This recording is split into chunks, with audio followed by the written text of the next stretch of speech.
हिरवी मांदेली बोंबलाची आंबट कढी कशी बनवायची रेसिपी पुढे बघा। भंडारी पद्धतीची हिरवी आंबट कढी बोंबील टाकून। तर चला सुरू करूया। तर पहिल्या मिक्सरमध्ये ओला नारळ कापून घ्यायचा, मग मिरची तोडून तुकडे करून घ्यायची 3-4।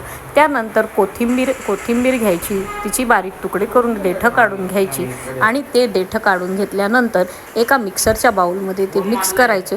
त्यानंतर आपली चिंच घ्यायची, बाफळ्या घ्यायच्या, हळद टाकायची आणि लसूण टाकायचा, थोडंसं पाणी टाकून मिक्सरला त्याची बारीक पेस्ट तयार करून घ्यायची।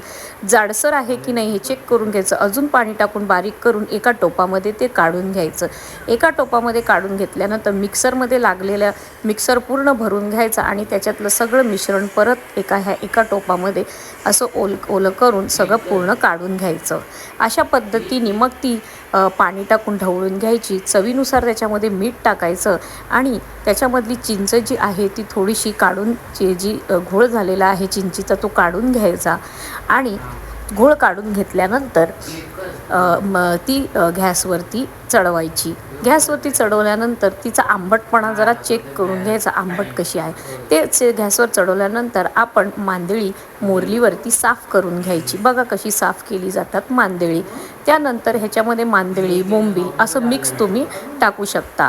गॅसवरती आपली कढी उकळी झाली, उकळी मारायला लागली की ती चेक करून घ्यायची।